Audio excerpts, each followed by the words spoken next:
شاپەری عەبدوڵڵایە قوتابیم لە دەستگای نوێر حیکمە تەمەنم 10 ساڵە توانیمە تەواوی قورئانی پیرۆز لەبەر بکەم بە هاوکاری دایکم و باوکم و مامۆستاکەم زۆر هاست بە دڵخۆشی دەکەم کە ئاهەنگەکەم بۆ سازدرا و دەستخۆشی ئەوانە دەکەم کە خەڵەتیان بۆ هێناوم خەڵەت لە ناویشیدا خەڵەتی عەمەلەکە زۆر دڵخۆشی کرد زۆر سوپاس بۆخوا کە بە ئاواتەکەم گەیشتم. چەند جۆر سوورەتمان هەیە؟ دوو جۆر چی؟ سوورەتی مەکی و سوورەتی مەکی و مەدەنی چۆن جیان دەکەینەوە؟ سوورەتی مەکی باسی تەحذیرکردنی جەهەنەم و موژدەی بەهەشت و فەرانم زیاتر بابەتی عەقیدەی خواپەرستیە دروستە؟ ئەی سوورەتە مەدەنیەکان؟ سوورەتە مەدەنیەکان باسی ئەحکامەکان دەکا وەک نوێژ و زەکات و بە زۆری ئەحکامی فقهیە دەستخۆش بێ گوڵەکەم. سوورەتە مەکیەکان چەندن مەدەنیەکان چەندن؟ سوورەتە مەکیەکان 78 سوورەتە مەدەنیەکانیش 28. باشە گوڵەکەم یەک سوورەتی کورتت پێ دەخوێنم باشە؟ عەبەسە وەتەوەلە. أعوذ بالله من الشيطان الرجيم بسم الله الرحمن الرحيم عبس وتولى أن جاءه الأعمى وما يدريك لعله يزكى أو يذكر فتنفعه الذكرى. كاتك بيغمبر صلى الله عليه وسلم لنا كومل قابو عبد الله كوري مكتوم نبي نابو هاتا لاي بيغمبر صلى الله عليه وسلم لبروي قصي بيغمبر صلى الله عليه وسلم يبري لبروي روي خوي لاي امر جيرا إنزا خواي قورش أو آياتي دابزان قوتي نابتن أتو روي خود لبرا مسلمانة كتوار غير ئافران دەست خۆش بە گوڵەکەم سەرکەوتوو بوو.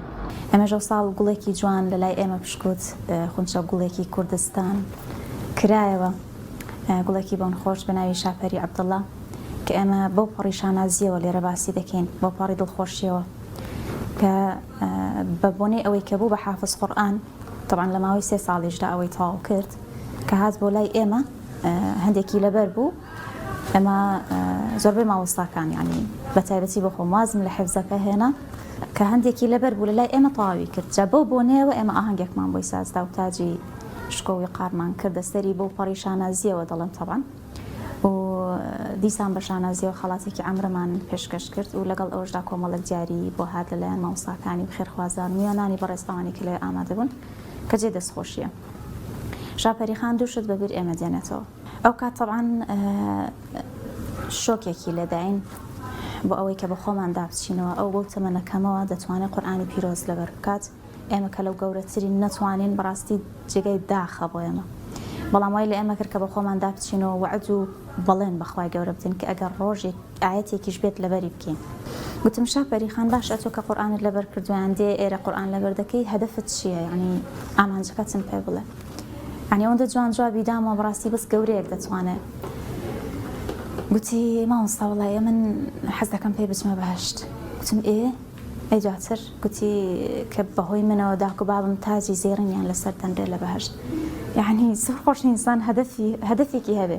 گوتم ئێستا ڕەنگە بڵێ جا دێن مقابلەم دەکەن جا بەناو بانک دەبم جا مەسەلەن فڵان شتە و فڵان شتەم دەدەنێن یعنی چاوەڕێ ئەو پرسیار ئەو وەڵامە جوانم لێ نەدەکرد بەڕاستی کە ئاو وەڵامی دامەوە گوتم ئەتۆ تەڵەبەی تایبەتی منی نابێ دەرچی وە لە پرۆژەی بەهای فەرموودەش بەشداری کردو لەگەڵ ئەوەشدا ئەوەشی هەبوو ئێستا کۆمەڵێک فەرموودەی جوانیشی لەبەرە ماشەڵڵای لەبێ بەس هەردەم گوت دەحەسەیەوە ئەوەندە بە ماندووت کەین دواتر دەحەسەیەوە الحەمدولله ئێستا خەریکی مڕاجعین کە مڕاجعەکەشی ماشەڵڵای لەبێ دەمەوێت تەثبیت بێت کامل سوورەتەکانی وەکو فاتحە ڕەوان بێت ئینشاءڵڵا. لە دەرسەکانی ڕابردوودا باسی پایەکانی ئیسلاممان کرد چەندن چۆنن ئێستا بەسەر داچوونەوەیەک دەیکەین پایەکانی ئیسلام چەندن و چۆنن. مامۆستا پایەکانی ئیسلام پێنج دانن کە خوای گەورە لەسەری واجب کردوین. یەکەمیان مامۆستا دوو شاهادەکەیە، واتە شایەتی دەدەم کە ئەڵڵا مامۆستا هیچ پەرستایەک نییە بە حەق جگە لە ئەڵڵا و وەروەها محەممەدیش ڕەوانەکراوی خوایە صلی الله علیه وسلم. دومیان نوێشکردنا کە جۆرێکە لە عیبادەت ئێمە دەتوانین لە ڕێگەی نوێشکردنەوە پەیوەندی لەگەڵ خوای گەورە ببەستین.